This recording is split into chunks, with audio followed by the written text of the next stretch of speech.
Chapter 21 The Fourth Bomb. The door to apartment 2C opened. Flora Baumbach screamed, and Turtle flung herself on the pile of money they'd been counting. It was Theo, not the thief. "Can I borrow your bike for a few hours? It's very important." Theo was not a runner like Doug, who was fuming about his being so late. He needed the bicycle to follow Otis Amber right now. Turtle stared at him in stony silence. I didn't make that sign in the elevator. Besides, you already kicked me for it. Please, Turtle. She still wouldn't answer. Punk kid. I had a long talk with the police today, but I refused to tell them who the bomber was. What's that supposed to mean? What does she think it means? It means that he and everybody else knows that Turtle is the bomber. Never mind. Can I have your bike or not? Why do you want it? Theo ground his teeth. Take it easy. Anger won't help any more than blackmail did. Try being a good guy. I saw Angela in the hospital today. She sends her regards. What's that supposed to mean? You let me have that bike, Turtle Wexler, or else. Turtle did not have to ask what or else meant. Police, bomber, Angela. But how did Theo find out? Here. She threw the padlock key across the room and waited for him to rush out before she let go of the money. He's such a nice boy, Flora Baumbach remarked. Sure, Turtle replied. Dialing the telephone number of the hospital, Angela Wexler, room 325. Room 325 is not accepting any calls. Turtle hung up the phone. If Theo knew, others knew. Angela had set off those fireworks, wanting to get caught, but it was different now. Now she was confused. Now she was just plain scared. Now they could force a confession out of her in no time. The guilt was right there staring out of those big blue eyes. Maybe they're questioning her now. Baba, I'm not feeling so good. I think I'll go home to bed. Weaving through the rush hour traffic on Turtle's bike, Theo trailed the bus to a steamy downtown district across the railroad tracks where Crow and Otis got off. Skid Row. The pair wandered through the dimly lit, littered, and stinking street, bending over grinning bums asleep in doorways, raising them to their unsteady feet, and leading the ragtag procession into a decaying storefront. Paint was peeling off the letters on the window. Good Salvation Soup Kitchen.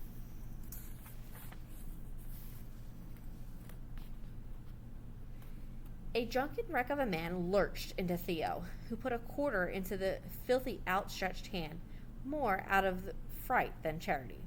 Snatches of hymn singing drifted toward him as the last of the stragglers straggled through the door. Theo crossed the narrow street and pressed his nose against the steamy soup kitchen window. Rows of wretched souls sat hunched on wooden benches. Crow stood before them in her neat black dress, her hands raised toward the crumbling ceiling. Behind Otis Amber stirred a boiling mess in a big iron pot.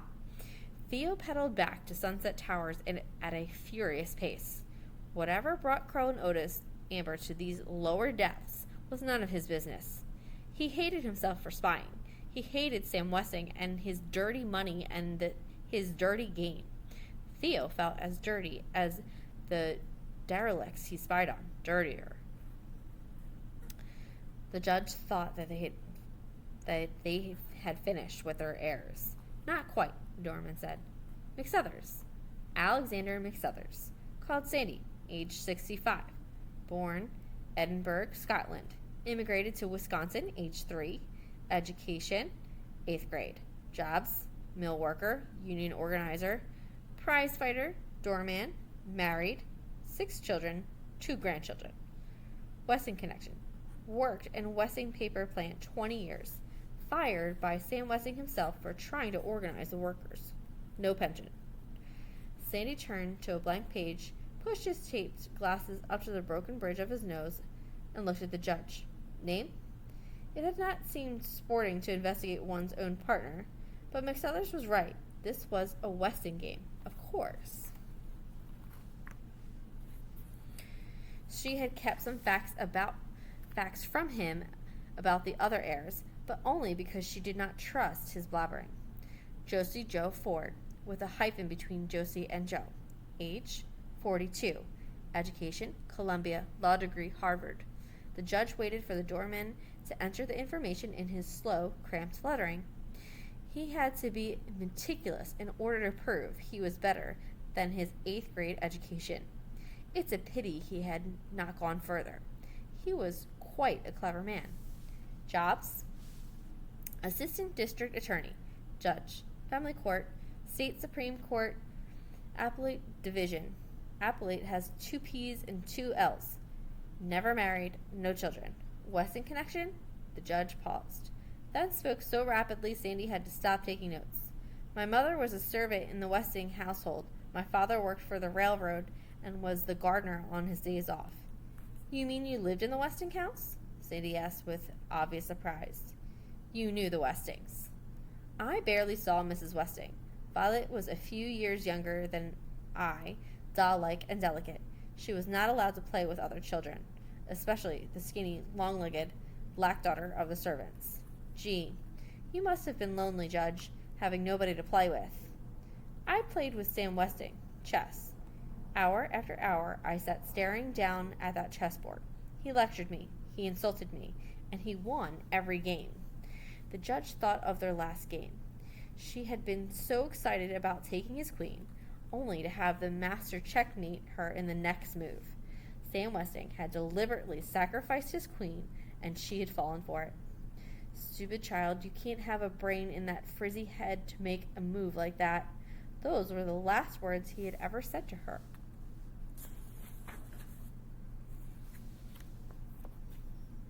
The judge continued.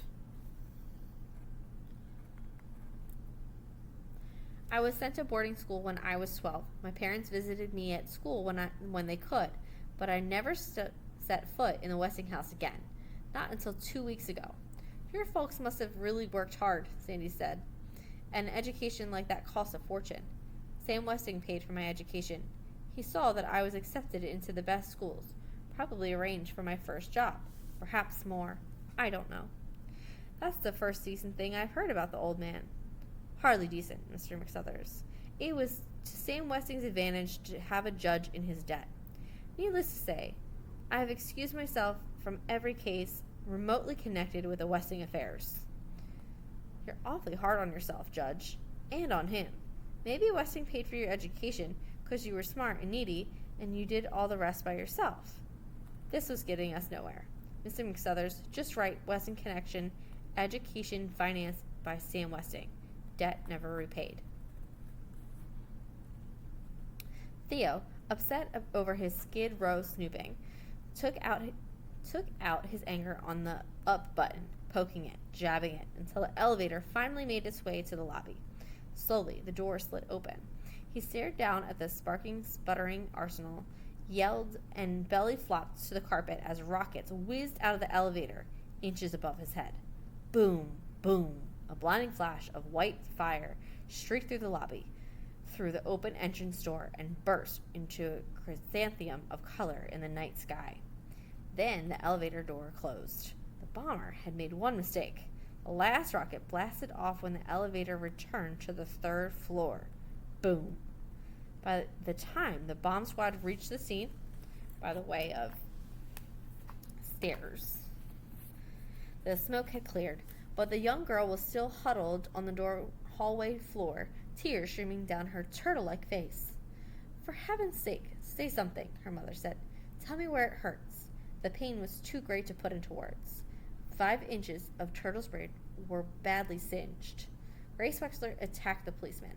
Nothing but a childish prank, you said? Some childish prank. Both my children cruelly injured, almost killed. Maybe now you'll do something, now that it's too late. Unshaken by his mother's anger, the policeman held up the sign that had been taped on the elevator wall. The bomber strikes again.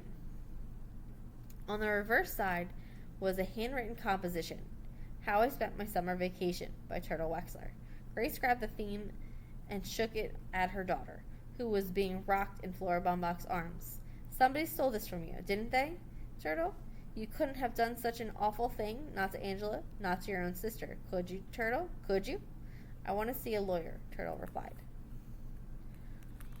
The bomb squad, faced with 6 hours overtime filling out forms and delivering the delinquent to a juvenile detention facility, decided it was best for all concerned to escort the prisoner to apartment 4D and placed her in the custody of Judge Ford.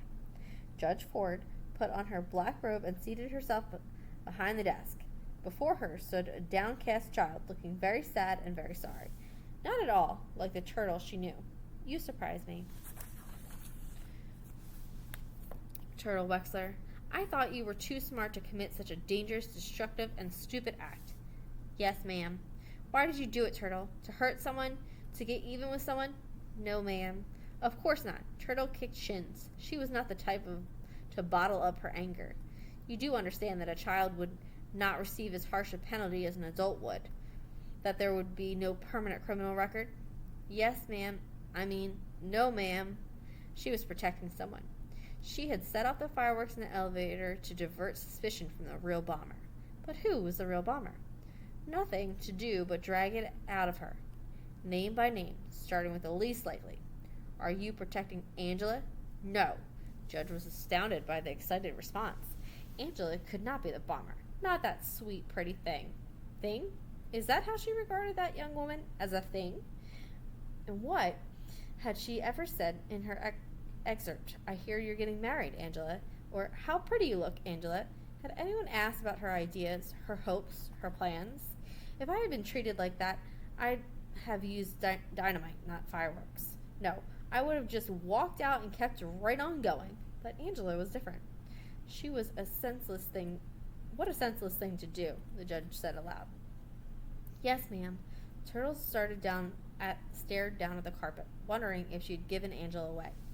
Judge Ford rose and placed an arm around Turtle's bony shoulders. She had never wished for a sister until this moment. Turtle, will you give me your word that you will never play with fireworks again? Yes, ma'am. While we're at it, do you have anything else to confess? Yes, ma'am. I was in the Westing house the night Mr. Westing died.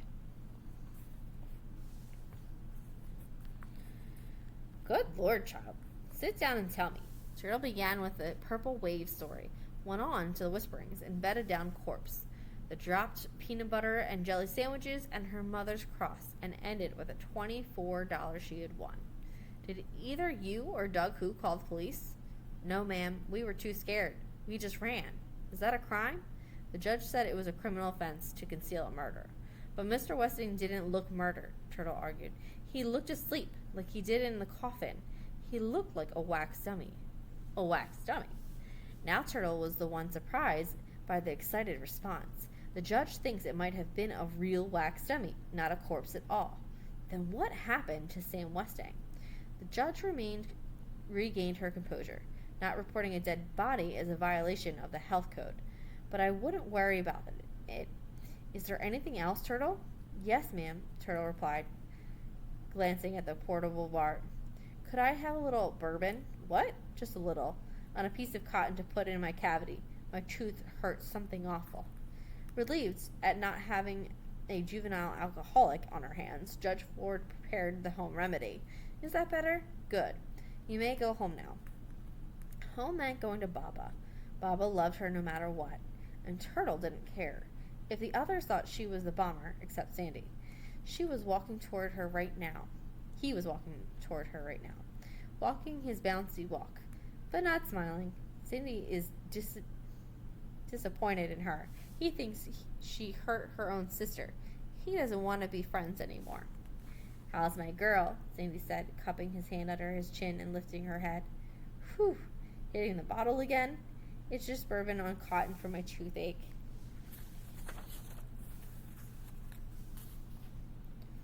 Yeah, I've heard that one before. Honest, Sandy. Turtle was pointing inside her wide-open mouth. The doorman peered in. Wow, that's some cavity. It looks like the Grand Canyon. Tomorrow morning, you're going to see my dentist. No back talk. He's very gentle. You won't feel a thing. Promise you'll go? Turtle nodded. Sandy smiled. Good. Then down to business. My wife's having a birthday tomorrow. I thought one of your gorgeous striped candles would make a swell present. There's only one candle left, Turtle replied. It's the best of the lot. 6 super colors. I spent a lot of time making it. That's why I wouldn't part with it. But since it's for your wife's birthday, Sandy, I'll let you have it for only $5. And I won't charge you sales tax. Try not to stick your fanny out so far, Angela said from her chair. Now that Seidel Polanski depended on crutches, she lurched clumsily, hobbled by old habits. Just keep reading those clues. The secretary straightened, shoulders back, stomach in, until her next step. With the telephone switched off and the contagious disease added to the no visitor sign, the bomb victims had privacy at last. Seidel had twice read the entire will aloud. Now, Angela, her hands unbandaged, was reshuffling the collected clues. Grain, spacious, grace, good, hood, with beautiful, majesties from thy purple waves, on or no, mountain.